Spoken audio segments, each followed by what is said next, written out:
अल्लाहुम्मा सल्लि व सल्लिम व बारिक अला सय्यिदिना शफीअना मौलाना मुहम्मद व अला आलिहि व अस्हाबिहि अजमईन। रब्बि इश्रह ली सदरी व यस्सिर ली अमरी वहलुल उक़दतम मिन लिसानी यफ़क़हू क़ौली। रब्बि यस्सिर व ला तुअस्सिर व तम्मिम बिल खैर व बिका नस्तईन। व सल्लल्लाहु तआला अला खैर खल्क़िही मुहम्मद व अला आलिहि व अस्हाबिहि अजमईन बिरहमतिक या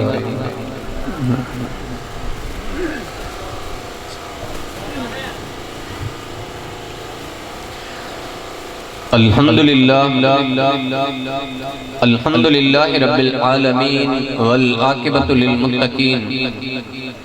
वस्सलातु वस्सलामु अला सय्यिदिल अंबिया वल मुरसलीन व अला आलिहि व सहबिहि अजमईन। अम्मा बाद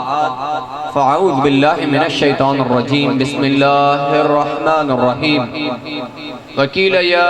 अर्दु ब्लई माअक व या समाउ अक़लई वगीदल माउ वक़ुदियल अम्र वस्तवत अला जूदिय्य वकील बुअदल लिज़्ज़ालिमीन। सदक़ल्लाहुल अज़ीम व सद्दक़ बल्लग़ रसूलुहुन नबियुल करीम व नहनु अला ज़ालिका मिनश शाहिदीन वश्शाकिरीन वल्हम्दुलिल्लाहि रब्बिल आलमीन। मौलाया सल्लि व सल्लिम दाइमन अबदा अला नबिय्यिका खैरुल खल्क़ि कुल्लिहिम। सब गर्जी करे अल्लाह तबारक व तआला जे जिक्र के बुलंद करना अफजल जिक्र अल्लाह से है जो ला इलाहा इल्लल्लाह ला इलाहा इल्लल्लाह ला इलाहा इल्लल्लाह ला इलाहा इल्लल्लाह मुहम्मदुर रसूलुल्लाह सल्लल्लाहु अलैहि वसल्लम। अल्हम्दुलिल्लाह अल्लाह तबारक व तआला जी तौफीक सां सूरह हूद जी आयत नंबर 44 पढ़ण जो शरफ हासिल कयो आहे। रब तआला खां दुआ है परवरदिगार हिन जो सही तर्जुमो तफसीर मक़सद मफ़हूम समझाइण जी तौफीक अता फरमाए ऐं असां खे ॿुधी करे उन ते अमल करण जी भी तौफीक अता फरमाए। अल्हम्दुलिल्लाह जीअं सुना असांजा साईं नाले मिठा दमत बरकातुल आलिया बयान फरमाए विया सुणियूं ॻाल्हियूं तव्हां असां खे जेको आहे सो ॿुधाए विया ऐं इहा भी हक़ीक़त आहे हिन वक्त जेको जेका तकलीफ़ ऐं आज़माइश तव्हां असां ते गुज़री रही आहे त हिन दौर जे एतबार सां ज़ाहिर सी ॻाल्हि आहे त इहा वॾी ॻाल्हि आहे ऐं उन्हनि तकलीफ़ुनि परेशानियुनि जे बावजूद हे सभु जेके अची अल्हम्दुलिल्लाह हिन बयान में हिन जलसे में हिन दरगाहनि ते अची वेठा आहियो या वेठा आहियूं त इहा आम ॻाल्हि न आहे। हक़ीक़त इहा आहे एतरी तकलीफ़ अल्लाह तबारक व तआला जे तरफ़ां जेका असां खे गोया कि ईअं सम्झूं त असांजे गुनाहनि जो थोरी सज़ा, हालांकि गुनाह तमामु घणा आहिनि पर थोरी हिकिड़ो न जीअं चस्को थींदो आहे या हिकिड़ो चाबुक थींदो आहे त हालांकि असांजा गुनाह ऐं असांजा ऐब ऐं असांजा अमल अहिड़ा आहिनि जो अल्लाह तबारक व तआला जेकॾहिं महबूब जी उम्मत नौजवान महबूब सां वाइदो आहे महबूब सां अल्लाह ताला वाइदो फरमायो त महबूब जेकॾहिं तूं उन्हनि में मौजूद आहे त मां हिन ते अज़ाब न फरमाईंदुमि। वॾी ॻाल्हि इहा आहे त महबूब आहियां त असां में मौजूद आहिनि तॾहिं अज़ाब नथो थिए। हाणे मिसाल जे तौर ते कहिड़े शख़्स चवे त साईं हीअ त अज़ाब त हुयो हिन खे बाक़ी छा चइबो आहे इहो त अज़ाब हुयो न मां चवंदुमि त अज़ाब या जेकॾहिं केरु चवे थो त अज़ाब आहे त हुन सही नमूने सां पढ़ियो न आहे। अज़ाब जंहिं बि क़ौम ते आयो आहे जंहिं बि नबीअ जी क़ौम ते आयो आहे त टोटली जेके बि क़ौम आहे उन सभिनी ते यक वक्त यानी कि हिक ई वक्त उहो जॾहिं अचे उन खे अज़ाब चइबो। मिसाल जे तौर ते जेकॾहिं हज़रत नूह अलैहिस्सलाम जी मां हाणे आयत मुबारक पढ़ी आहे इन जो इंशाअल्लाह तआला ज़िक्र कंदुमि। हज़रत नूह अलैहिस्सलाम जी क़ौम ते अज़ाब आयो त टोटली क़ौम जेका भी हुई उन्हनि सभिनी ते अज़ाब आयो। हाणे असां जेके भी दुनिया हिन दुनिया में नबी करीम रऊफ़ रहीम सल्लल्लाहु अलैहि वसल्लम जे तशरीफ़ फरमा थियण खां वठी क़यामत जे ॾींहं ताईं जेके भी माण्हू ॼमंदा उहे सभु महबूब जा उम्मती। हाणे पोइ भली जेकॾहिं अमेरिका में काफ़र हुजे, अंग्रेज हुजे, इंडिया में हिंदू हुजे या चाइना में बुद्ध मज़हब जो हुजे, आए महबूब जो उम्मती पोइ खणी महबूब खे न अल्लाह ताला असां ते मेहरबानी फरमाई त असां महबूब जे मञण वारा आहियूं, वो मञण वारा न आहिनि, पर उहे बि महबूब जी उम्मत ब किस्म है। हिकिड़ी उम्मत इजाबा, ॿी आहे उम्मत दावा। उम्मत इजाबा उनखे चइबो आहे जीअं तव्हां असां महबूब ते ईमान आंदोसीं, असांजे वॾनि ईमान आंदो, इन जे करे असांखे उम्मत इजाबा चइबो आहे। ऐं जेके अंग्रेज आहिनि, जेका सो चाइना वारा आहिनि या जेका सो इंडिया वारा आहिनि या मिसाल जे तौर ते यहूदी आहिनि, उहे जेकॾहिं महबूब ते ईमान नथा आणनि, आहिनि महबूब जी उम्मत ईमान नथा आणनि, त पोइ इहा उम्मत दावा आहे। उम्मत दावा जेकॾहिं अल्लाह तबारक व तआला महबूब जी उम्मत समूरियत ते अज़ाब आणे हा त मालूम थियो त अज़ाब उनखे चइबो जॾहिं सॼी दुनिया ते अज़ाब अचे त कॾहिं अज़ाब। सुभान अल्लाह। ऐं उहो अज़ाब जो मतिलबु इहो हूंदो आहे जीअं अज़ाब ईंदो आहे त उन खां बाद में को बचंदो कोन्हे, को कुझु बि न रहंदो। जेसी ताईं माण्हू हलाक न थी वञनि, जेते अज़ाब न अचे तेसी ताईं हलाक, जेसि ताईं न थियनि तेसी ताईं अज़ाब टरंदो कोन्हे। पोइ हाणे मालूम थियो त असांजी रुगो सिंध ते, सो बि अंदरूनी सिंध ते, इंटरनल सिंध जंहिंखे चवंदा आहिनि, कराची ते बि न आयो, मथे बदीन वारी साइड में, हालांकि उन्हनि ते 2011 में ऐं 2010 में, इहो 2010 में हेॾे मथे आयो जेको आहे सो कनकोट वारी साइड ते दरिया भॻो वियो ज़ोरी, ऐं होॾे वरी 11 में बारिश आई बदीन जी साइड, अहिड़ी पोज़ीशन ई असां खां वधीक 100 फुट पाणी बीठो। पर हुन जी असां मुसीबत ॾिसी करे असां पंहिंजनि गाननि बाजनि में लॻा पियासीं, तौबा ताइब न थियासीं। अल्लाह तबारक व तआला इहा बि महबूब जे सदके में असां खां ज़ोरीअ तौबा त तौबा कयो। इहो अल्लाह ताला जी वरी बि असां ते महिरबानी आहे। जेकॾहिं शो ॾिसो न असां सख़्त दिलि थी वियासीं। हाणे मां जेको ज़िक्र करायो हदीस मुबारक आहे, महबूब करीम रऊफ़ सल्लल्लाहु अलैहि वसल्लम फरमाया मफ़हूम हदीस, जेको गुनाह कंदो आहे उन जी दिलि ते तिर जेतिरो कारो निशान पइजी वेंदो आहे। जेकॾहिं अल्लाह ताला जे हुज़ूर तौबा ताइब थिए, सर्व सुजूद थिए, तिर जेतिरो निशान इहो दिलि तां ड्रही वेंदो आहे। पर जेकॾहिं तौबा ताइब न थींदो आहे त इहो तिर जो निशान वधंदो वेंदो, वधी करे सामूरी दिलि खे कारो करे वठंदो, काबिज़ थी वेंदी, ज़ंगजी वेंदी, कटिजी वेंदी। पोइ उन मुर्दार दिलि वारे शख़्स खे जेकॾहिं नसीहत कबी त असर न थींदो, क़ुरान पढ़बो असर न थींदो, ऐं जेकॾहिं वॾो नसीहत करे त उन सां विड़ी पवंदो। जीअं वालिदैन सां अॼुकल्ह विड़ी था पवनि नौजवान,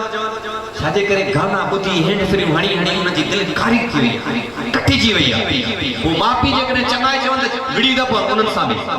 पर जेकॾहिं इहा नबी करीम रऊफ़ सल्लल्लाहु अलैहि वसल्लम फरमायो, महबूब फरमायो त इहा दिलि जी बीमारी आहे, कट चढ़ी वई दिलि ते, ऐं इन दिलि जी बीमारी जो इलाज आहे अल्लाह जो ज़िक्र। अल्लाह जो ज़िक्र ऐं पाण फरमाइनि त सभिनी ज़िक्रनि मां अफ़ज़ल ज़िक्र आहे ला इलाहा इल्लल्लाह। ला इलाहा इल्लल्लाह जो ज़िक्र आहे। जेकॾहिं ला इलाहा इल्लल्लाह जो ज़िक्र कयूं त असांजी दिलि तां इहा कट मर जेका बि आहे इहे पर्दा लही वेंदा। पोइ वालिद त छा, वालिदा त छा, पर जेकॾहिं नंढो ॿार खिड़कीअ मां बि नसीहत कंदो न असांजी दिलि ते असर वठंदो, असांजी दिलि ते उहा असर कंदी नसीहत अल्हम्दुलिल्लाह। पर असांजी दिलियूं कटिजी वयूं। मुहर्रमुल मुबारक आयो, पहिरियों त रमज़ानुल मुबारक आयो, रमज़ानुल मुबारक आयो, असां अदब न कयोसीं। अॻे जीअं नंढा हूंदा हुआसीं, साईं सुनो जेको आहे साईं मियां नज़ीर अहमद वेठा आहिनि, साईं मुश्ताक अहमद वेठा आहिनि, अल्हम्दुलिल्लाह। साईं जेके ॿिया बुज़ुर्ग वेठा आहिनि उन्हनि जा अज़ीज़ साईं जन जेके हिते जेके बि सॼी जमात वेठी आहे, उन्हनि में वॾा जेको आहे सो उमिरि वारा बुज़ुर्ग वेठा आहिनि, तजुर्बे वारा वेठा आहिनि। मां सभिनी खां पुछां थो त छा अॻु में 20 साल अॻु में या जेको आहे सो 10 साल अॻु में जॾहिं रमज़ानुल मुबारक ईंदो हुयो, या मिसाल जे तौर ते के तर पासे में कजो थी वेंदो हो, त छा घर में का टीवी हलंदी, को गानो हलंदो हो, ट्रैक्टरनि में जेका सो गाना हलंदा हुया, या माण्हू जेका सो बदशत ॻाल्हाईंदा हुआ, न, या होटलूं खुलियल हूंदियूं हुयूं, या फ्रूटनि जा इहे थहा ॿाहिरि निकिता पिया हूंदा हुआ, न, छा हूंदो हो? रमज़ान टीवी घर में बंद साईं रमज़ान मुबारक आयो आ रहमतुन बरकतुन वारो महीनो आयो आ अदब हुंदो टीवी बंद थी वयूं गाना बंद थिया ट्रैक्टरन जा राग बंद थिया होटलूं बंद थी वयूं ऐं इन सां गॾोगॾु जेके ॿाहिरि जेका सो टेला हणी करे फूटनि जा वेंदा उहे बि कपिड़ो ॾेई छॾींदा टे पारीअ खां पोइ लिकाए करे खपाईंदा हुआ पर हाणे रमज़ान मुबारक आयो कंहिंखे परवाह न थी थ्रेशर हलन पिया 27 रमज़ान मुबारक एडा मस्जिद में खत्म तो हले हिना ट्रैक्टर जे आवाज फुल लाउड लगो पिया उन में गाना पोदा चौद अल्लाह से अलाए शो मींहुं एडो लाथो रमज़ान मुबारक 27 रमज़ान जंहिंमें महबूब करीम रऊफ़ रहीम सल्लल्लाहु अलैहि वसल्लम जन हिकु ॾींहुं ॿाहिरि निकिरी तशरीफ़ फरमा थिया पंहिंजे हुजरे मुबारक मां साहबी सगुरा बहस पिया कनि कंहिं ॻाल्हि ते बहस करण बि वॾो मसइलो हूंदो अथव साहबी सगुरा पाण में बहस पिया कनि नबी करीम रऊफ़ रहीम सल्लल्लाहु तशरीफ़ फरमा थिया आका सल्लल्लाहु अलैहि वसल्लम खां नाराज़ थी विया पाण फरमायूं मांखे अल्लाह ताला हुकुम फरमायो त महबूब वञ पंहिंजे साहबनि खे ॿुधा त शब क़द्र जेका आहे हज़ार हा महीननि खां अफ़ज़ल जेका रात आहे उहा कहिड़ी तारीख़ ते आहे मां तव्हांखे ॿुधाइण आयो पर तव्हां पाण में बहस पिया कयो अल्लाह ताला तव्हां सां नाराज़ थी वियो इहा रहमत तव्हां तां खजी वई हाणे वञी ॻोल्हियो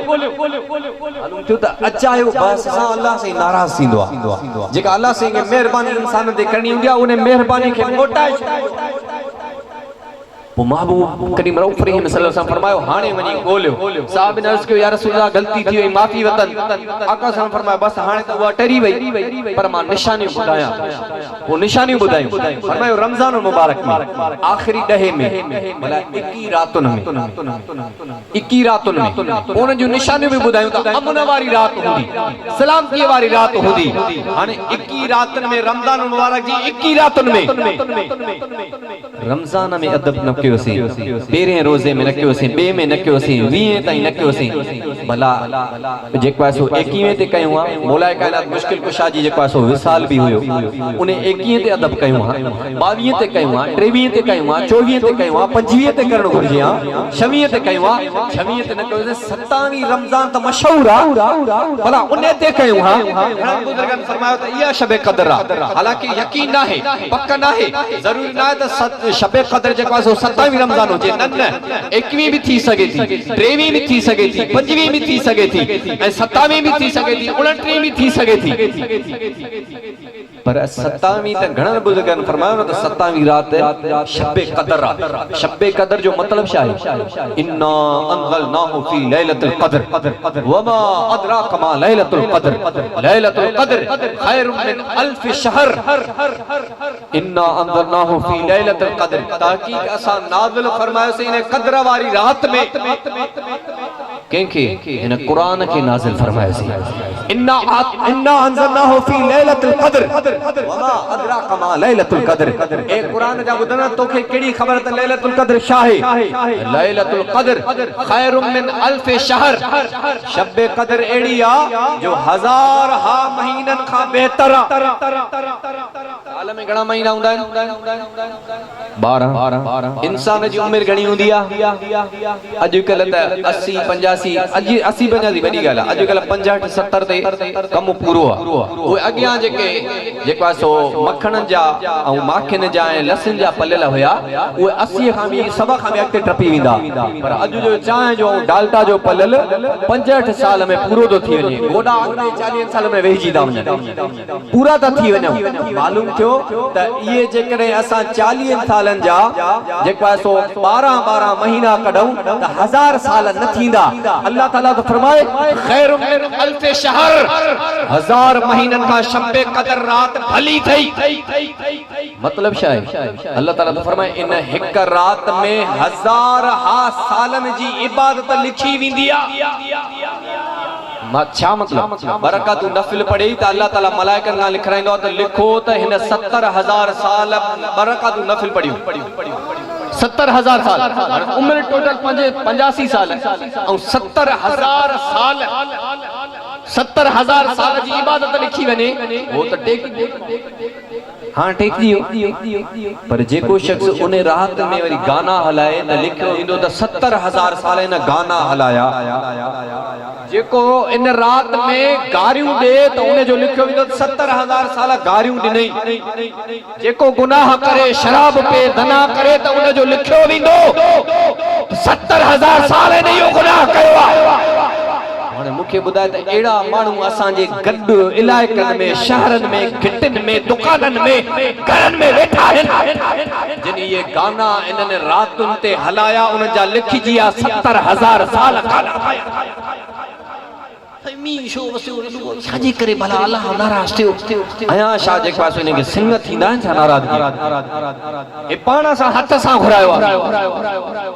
यो तो महबूब जे सदके में अल्लाह से भलाई कई पर असा लायक कोई न जे होया से जो ये जी फुड़ी एडी गरम हो जिया जो असा के गारे दबा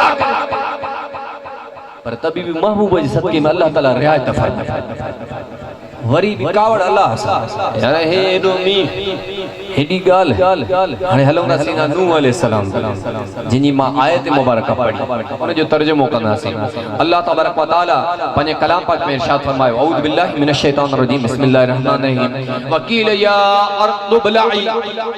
माअक ए जमीन पांजे पानी के गी वनी जमीन पांजे पानी के चयो वयो वकील ऐ चयो वयो या अर्दु ए जमीन जो रब इंसान थोड़े असा जो है जमीन की गलाइंदी जमीन सा की गलाई अल्लाह ताला जमीन के शाह फरमायो वकील या अर्दु बलाई माइक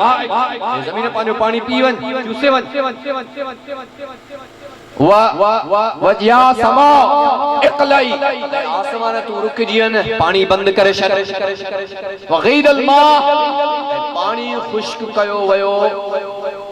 वकुदियल अमर ए मामलो दुरुस्त कयो वयो व यस्तवत अलल जूदी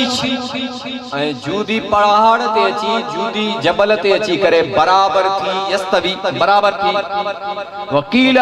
बुदल लिज़ालिमीन कौम ज़ालिमीन वकील बुदल लिल कौम ज़ालिमीन अल्लाह ताला फरमायो ए ज़ालिम कौम सरकश कौम तकब्बुर कौम के परे कयो वयो इन आयत जो तर्जुमो हाने सीना नूह अलैहिस्सलाम जो नालो के बुधो आ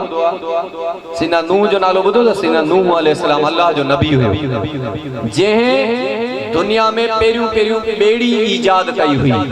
असा तवा चंदा यार अंग्रेज जी वडी मेहरबानी वडी साइंस असा के ठाए दिनी हजरत कुरान में सब कुछ मिलियो नबियन सगोरन असा के सिखारियो आपो इया गाल आहे नबियन सगोरन जो दग ये अंग्रेज वठंदा आया असा के वरी जेका सो लगाए छॾंदा अंग्रेजी पढ़ो असा अंग्रेजन जे कढा अंग्रेज थागाई उन नबियन जा तौर तरीक़ा खणी वरी चवंदा त असा नबियन के नथा मञो असा के जेका सो बेवकूफ कयूं वेठा पर तौर तरीक़ा उन जा खणी करे साइंस के अगते खणी जहाज ठाए ॾेखारनि असा जो वाह वाह अंग्रेज जहाज सुधारे बे यो हालांकि जहाज मुसलमान उड़ाया पर मुसलमान दग मटायो उन जो शद नबियन सगुरन के हेरे रोजी जी कयो वारो कर त कली 400 रुपए में खपायो त माल सा माल अची टिकियो महंगो खपायो हे जे को मोहरो हाने मच्छर इंदा लिहाजा मोहरे के महंगो कयो असा एरे लगिया से अंग्रेजन वाली चो त बीदे न जो भला कम हिय लाई हजरत सैयदना नूह अलैहिस्सलाम जेके आदम सानी सडियो विंदो आदम सानी यानी के हजरत आदम अलैहिस्सलाम हां बाद में यकून जी औलाद हलंदी आई तकरीबन 24 लाख मानू होया सैयदना आदम अलैहिस्सलाम जी औलाद मां उन वक्त ते वो सैयदना नूह अलैहिस्सलाम जी कौम हजरत नूह अलैहिस्सलाम उनन के तबलीग कंदा रहा जे महबूब जी उम्मत जा आलम तवा असा के तकरीरूं कंदा रहंदा असा जी सागो ही गन सागी कोहड़ी इन में तकरीर बुधना चंदा वाह जी साईं तकरीर कई सुबह ते सागा ही सुता पे आंदा छड यार सुबाने का नमाज शुरू कभी बेजाड़े का कभी त्रेजाड़े का कभी सागो गन सागी कोहड़ी तो हजरत सैयदना नूह अलैहि सलाम बिया नबी सगुरा जे के आया तबलीग कंदा रहा पर कोम त सागिया मानू सागा ही आहे मड़ी रुमाल मटाया है या कपड़ा मटाया है हुन जा खणी कपड़ा बिया हूंदा ॾाढियूं ॿियूं हूंदियूं असां वरी थोरो रंग मटाए छॾियोसीं पर आहियूं त इंसान फ़र्क़ु पए कोन थो नफ्स साॻो ई आहे शैतान साॻो ई आहे सीना नूह अलैहिस्सलाम तबलीग फरमाई हुननि सीना नूह अलैहिस्सलाम खे न मञियो ईमान न आंदो कुझु ईमान आंदो घणनि न आंदो सीना नूह अलैहिस्सलाम खे ईज़ाईंदा रहिया ईमान आण त ठहियो टोक ठठो जीअं असांजी सिंध में थींदो आहे अड़े मुला आया अथव अड़े मुला चढ़ियो अथव अड़े मुला बस में आयो आहे अड़े मुला चांहि पियो पीए ॼाणो इंसान ई आहे मुला चांहि पियो पीए अड़े मुला मानी थो खावे ॼण हो ॿी मखलूक अची वियो आहे त इंसाननि में हाणे फाथो अची इंसाननि में मुला ईअं मुला हूअं ईअं ई अंबिया किराम ते टोक थींदी ठठोल थींदी सीना नूह अलैहिस्सलाम खे टोकनि पिया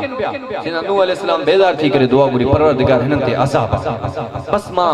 हिननि खां जेको आहे सो बेज़ार आहियां अज़ाब अल्लाह तबारक व तआला फरमाए नूह अलैहिस्सलाम इन क़ौम ते मां अज़ाब आणा थो पर मींहुं वसंदो वॾो ऐं ज़मीन बि पाणी कढंदी ऐं इन अज़ाब जी निशानी इहा अथई तुंहिंजे घर जे तनूर मां पाणी फाटंदो ॿाहिरि तनूर छा खे चइबो आहे जंहिंमें मानी पचाए बि आहे तनूर में त टांडा हूंदा आहिनि पर अल्लाह ताला फरमाए थो महबूब ए नूह अलैहिस्सलाम मां त रब आहियां न मां मालिक आहियां ख़ालिक आहियां इन बाहि मां पाणी कढां बि त इन बाहि मां पाणी कढां मुंहिंजी मर्ज़ी आहे न त पोइ तनूर मां अल्लाह तबारक व तआला फरमाए तुंहिंजे तनूर मां जेकॾहिं पाणी फाटण शुरू थी वञे पहिरियों ते सीधे वञी करे हिकिड़ी वॾी ॿेड़ी ठाह ॿेड़ीअ जो पहिरियों तसवर कोन हो इंसान पुछे त पाणीअ ते कीअं हलूं समुंड ते कीअं टपऊं समुंड जो आहे इनखे तरी तरी आख़िरकार माण्हू बुॾी वेंदो अॻिते कीअं वञे पोइ हज़रत नूह अलैहिस्सलाम अल्लाह तबारक व तआला हज़रत नूह अलैहिस्सलाम जे वसीले सां असां इंसाननि खे सेखारियो त हिकिड़ी ॿेड़ी ठाहियो जंहिंमें तव्हां लखे माण्हू हिक भिक खां ॿी भिक ताईं खणी सघो था ॿुॾंदव कोन जेकॾहिं लोह एतिरी नंढी सुई पाणी में उछलंदो ॿुॾी वेंदी पर टननि जा टन ॿेड़ीअ ते रखंदव त ॿुॾंदा कोन मां रब तव्हांखे अहिड़ी ॿेड़ी थो ठाहे ॾियां सीधा नूह अलैहिस्सलाम ॿेड़ी ठाही वॾे कोठ ऐं अबू समद कोठ आहे न इन खां वॾी ॿेड़ी ठाही वॾी ॿेड़ी अल्लाह ताला फरमायस त ए नूह अलैहिस्सलाम जॾहिं तुंहिंजे तनूर मां पाणी फाटे त पोइ तूं हली पजाए अची ॿेड़ीअ में वेहजा ऐं हर हिक शइ जो जोड़ो जोड़ो खणजा हर एक शे जो हर एक जानवर जो जोड़ो जोड़ो हे जेके हिन वाला वक्त ये मच्छर आहिनि जीत उड़ंदा न इन्हनि जो जोड़ो हज़रत नूह अलैहिस्सलाम न खयो छो जो ये रोशनी ते पाणे अल्लाह ताला इन्हनि खे पैदा फरमाए छॾींदो आहे इन जो नरमाद न हूंदो आहे ये पाणे पैदा थी वेंदा आहिनि अहिड़े ई तरीक़े सां जे मिसाल तौर ते जूअ आहे या मिसाल तौर ते हीअ जेका ज़मीन जा जीत हूंदा आहिनि या मिसाल तौर ते जेका उॾही आहे जेका काठ खे खाईंदी आहे जॾहिं तव्हां काठ खे सफ़ाई न कंदा हो छंडींदा न आहियो त उन मिटीअ मां उॾही पैदा थींदी आहे जरे मथे में जे पासो तवा वीजन ना है देर थी विया घणो टाइम थी विया कीचड़ पैदा थी विया त उन मां जूअ पैदा थी विया इन जो नरमात न हुंदो त उडे जो भी नरमात न हुंदो इनन के सीना नूह अलैहिस्सलाम न खयो पर में ढगी एड़ा जेके भी जानवर कां झिरकी ये सबनी जा जोड़ा जोड़ा पर किए खया जिन जी सिलेक्शन अल्लाह ताला फरमाई हुई त उए पाणे हल्या आया जरे तनूर में पानी फाटो सीना नूह अलैहिस्सलाम पांजा बई हथ मुबारक हिए करे पी रहे बेड़ी जे दरवाजे त पो हर एक जानवर जो जोड़ो जोड़ो अचे पो सजे हथ में सीना नूह अलैहिस्सलाम दे सजे हथ दे जेको है सो नर पियो अचे खबे हथ दे मादी पे अचे उन जी जानवर जी मिसाल तौर ते जेकरे हेडा पाडो आयो त हेडा में अची पे वो बई जेका सो अंदर मोकले बाशरे ऐ नाग ऐ विछू अची करे हज़रत नूह अलैहिस्सलाम जी बेड़ी जे दरवाजे ते बीही अरसा कन त कि भला असा के भी इजाजत मिली पाण फरमाए मां तवा के अंदर अचण जी इजाजत जा पर तवा में खतरो आ फसादिया फसाद कनो बेड़ी में अंदर जी न जे तवा सुभान अल्लाह कयो हा रोंबो कयो हा उन जो फसल थे हा सारियूं फुटन हा उहे सारियूं थन आले न थन हा परवरदिगार तू कादिर इन दाने के तू ठाए पियो जेकरे भला मां सारियूं घर खणी अचा तभी भी थी सके तो पैसा न मिलन हा या पैसा बीमारी में हलिया वञन हा उन वक्त भी तू खाराया हाने भी सुभान अल्लाह अल्लाह ताला तो फरमाए वमा मिन दाबतिन फिल अर्द इल्ला अल्लाह रिज़्कुहा व मुस्तौइज़ुहा व मुस्तक़र्रुहा मां उहो रब्बां जो ज़मीन में को भी एड़ो चुरंदड़ पुरंदड़ ना है जे रिस्क जो जिम्मो मां रब न खयो सुभान अल्लाह सुभान अल्लाह रिस्क जो जिम्मो मां खयो अल्लाह ताला फरमाए रिस्क जो जिम्मो तो खयो तमामा पर वक्त भी मुकर्रर कयो आ ए जगह भी मुकर्रर कया सुभान अल्लाह ए सुनो कदा हुसैन अरज पे अचे साईं कदें के प्रोग्राम रह जियो बारिश जे करे वाकई भी बटे मरतबा बेचारो आयो मां के टाइम न दे सगयो बियो भी को सुनो न था गड अरज दींदो साईं कदें टाइम दींदा पर अल्लाह ताला जे तरफा चूनो पानी लिखल हुजे ता चम अज मुजी चाय लिखल स्टेज ते वी करे पीती से तवा असा जो सभनी जो लिखल हो त हिते पानी पियणो अची करे अल्लाह ताला फरमाए मुस्तौइदुहा व मुस्तक़र्रुहा टाइम भी मुकर्रर जगह भी मुकर्रर जेको टाइम रखो तमाए उन टाइम ते रिज़्क मिलंदे तू मथो फाड़े छॾ तोखे न मिलंदो सुभान उन अल्लाह टाइम खाग में रिज़्क मां ॾींदो मां अल्लाह ताला तो फरमाए टाइम भी मुकर्रर जगह भी मुकर्रर उन जगह ते पहुचने तोखे रिज़्क मिलंदो हिकड़ो हो न वो शख्स जेके न मञींदा आहिनि हिकड़े के वली बुजुर्ग जेको आहे सो बनीअ में बीठो हुयो कणक जो लाभ पो हली पियो न त पो अगे जेको आहे सो कणक वारींदा अॼुकल्ह त थ्रेशर जी गाना भी हलंदा अगे बिस्मिल्लाह सलात हूंदी हाणे शुरूआती गाने खाए तॾहिं त असां जूं बनियूं तबाह थियूं ट्रैक्टर लथो ई न अॻ में गानो हणंदो जो म्यूज़िक शुरू आहे पर अगे छा थींदो वॾा भी वेठा आहिनि वॾड़ा वेठा आहिनि जंहिंमहिल हर हलंदो हुयो त छा थींदो हो ओ फजर नमाज़ खां अॻ में ये हारी पांजारी जेको आहे सो भोबो हर ऐं खण पांजारी कुले ते खणी करे डांदरा काहे करे उन जेको आहे सो इन जानवर जे इन पेर में भी जेको आहे सो अल्लाह ताला बरकत रखी हुई बिस्मिल्लाह रहमान रहीम करे यासीन पढ़ी करे हीअं जो घोबो हलाईंदा सिजल ते सुभान अल्लाह पर जुबान ते असां भी ॿुधो से बाबा साईं के दादा के साईं दिलदार शाह साईं ॻाल्हि कई न सुणे मुस्ताक साईं दिलदार शाह ईंदा हा ये जेको सो पीर गोठा वारा जेके दवा ॾींदा साईं दिलदार शाह बादशाह के मां पाण ॿुधो हुयो मां नंढो हूंदो हुअमि त जेको सो उनखे चवंदा हा हारन खे त बाबा जेको सो जीअं घोबो हलाए न सलात शुरू करे त जुबान पे न जेसी ताईं घोबो बे तेसी ताईं सलात जेसी ताईं घोबो बे तेसी ताईं सलात हाणे जेसी ताईं हर हले तेसी ताईं म्यूजिक हले पर म्यूजिक तभी भी हले जे बाहर निकतो वञे रोड सां भी माशाअल्लाह सां या पंहिंजी न जेका सो नहू सत विछाई रमजान में नहू सत विछाई से मुहर्रम जो भी हाणे अदब को 10 मुहर्रम ते भी माण्हू ये ट्रैक्टर जा गाना सागी बनन में हलन पिया 10 मुहर्रम ते आया वधिक असां के आया अदब न चे आया ई जेका सो मींह न अचन 10 मुहर्रम जो भी अदब न 9 मुहर्रम जो 8 मुहर्रम जो अदब न 27 रमजान जो अदब न सजे रमजान जो अदब न वरी चवनि अल्लाह मींह अल्लाह शुला असां बनियूं बोड़े छड़ी अब इन ही बनी में गानो हलाइंदे न हाणे बुक्त बला अल्लाह से थोरो टेलर ॾेखारियो आया त क़यामत में हिसाब धार थींदो ज़र्रे ज़र्रे जो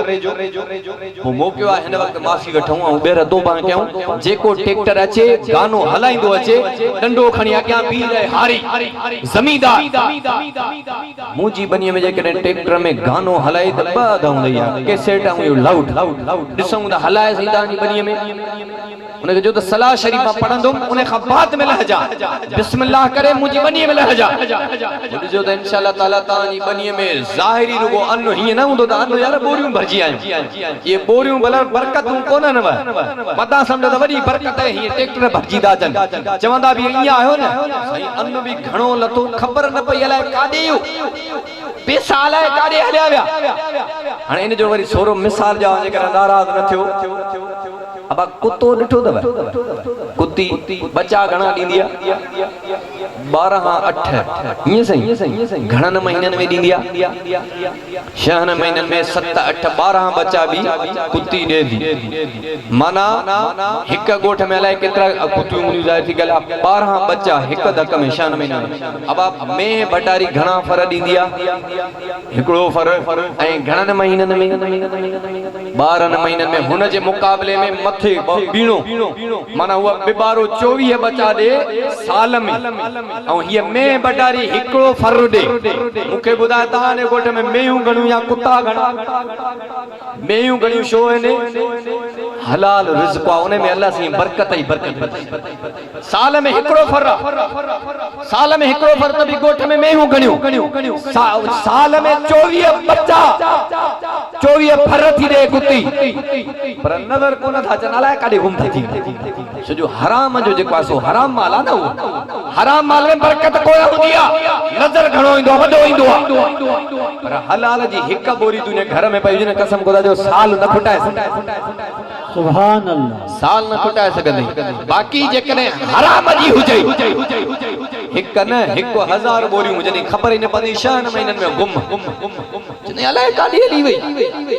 ओ असा सन यार हेडियूं बोरियूं बनियो साईं फरांजा की मो तकीर के गाना हलाइंदो त रिस्क में बरकत कोन हुंदी वठी जो साईं को देखारा स केडियूं बोरियूं सुनाने में बरकत कोन हैगा या बीमारी खणे आ अपने घर में पर एका हिक बोरी खणी अचे ना या बीमारी न हुजे या शिफा भी हुजे या खुटे भी ना सुभान अल्लाह मां गुजारिश को क्या अल्लाह तबारक व तआला सीना नूह अलैहि सलाम के फरमायो तो ये नूह बसाने मां जमीन के हुक्म तो फरमाया या अर्द इबलाई मां ये जमीन पाने पानी के चूस जमीन चूसी वे 3 महीनन में आसमान जरो पानी 3 महीनन में चूसी वे असा व्यादे वडेरे के साईं मेहरबानी कर हने एडा बुढो खोल पानी केतरो बनिए में बनी में पानी केतरो होंदो चेल जेतरो होंदो न बदे में भला एडो त कोने आ जाई भला शिके सपाके नी बनी में चेल सीने जेतरो आयो होजे आसमान जेडो त कोने न पर उन आसमान जेडे पानी के भी अल्लाह ताला लाहे वो आयो केर मस्जिद में आयो तो मुजा मौला मुजी बनिए के आने कोई पानी भी धुआ भला मेहरबानी फरमा दे जमीने के हुक्म एदा गोडे जेतरो पानी आ तुंदा आसमान जेडे पानी के भी जमीन में हुक्म नहीं ते लईयो सुभान अल्लाह गोडे जेतरो पानी आ मुजा मौला हाने तौबा कैसे हाने समझिया से छड्यो से वडेर जो दग कोन खुलंदा ये बुढ़ा परवरदिगार जमीन के बुढ़ो खोल के जमीन सुभान अल्लाह।